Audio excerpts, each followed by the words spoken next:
Good morning and welcome to Pyjama Preaching for Monday the 5th of October. On Friday, I used the New Revised Standard Version to look at Mark chapter 9 verses 30 to, just one verse.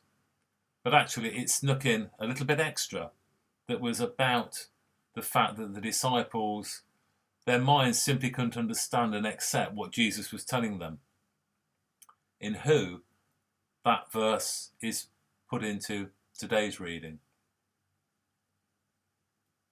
But that thinking about people not accepting stuff. People say, that's nonsense. Don't need to know that. Or selectively listening, selectively editing what they want to take in.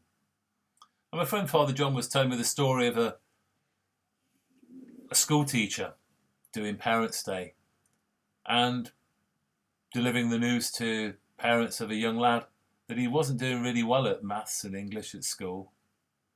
And the father says, "You're not doing your job properly then. It's your job. You should be making him learn and understand this." And he starts ranting and ranting, and the teacher allows him to finish and then says, "May I say something now?" "Yeah, okay."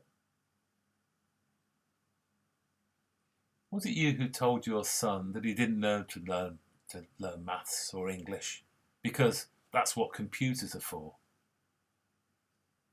"Oh, well, I may have said that." So, but that doesn't help, does it? How can I teach if you're telling your son, and he looks up to you, that he doesn't need to do learning because he's got a computer?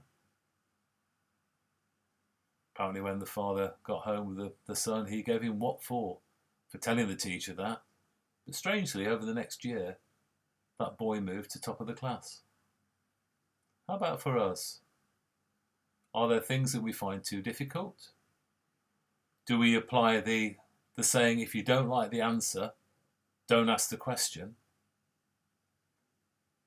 And so on to today's reading. And it begins with this challenge for the disciples, but their minds simply couldn't accept it. And they were too scared to ask him to explain. And that was explaining that he was going to be betrayed, and after 3 days he would rise again. And so now they arrive in Capernaum, and Jesus asked his followers, what was that argument about on the journey? None of them wanted to admit that they'd be discussing which one of them was the greatest. So Jesus gathered the 12 around him and said, "So you want to be top dog in God's kingdom? Do you? Well, let me explain how that works.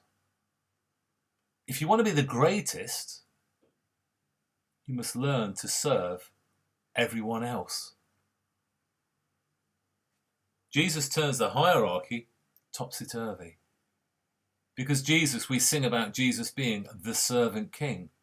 We read about Jesus washing the disciples' feet. We see Jesus meeting and healing the lepers, conversing with the prostitutes, the tax collectors, the publicans, the mad people. All of these people who are ostracized by people. "Oh, we don't want to think about them. No, don't want to think about them. Just push them away, push them away." Jesus was at the center of all of that hurt and pain and fear because of love.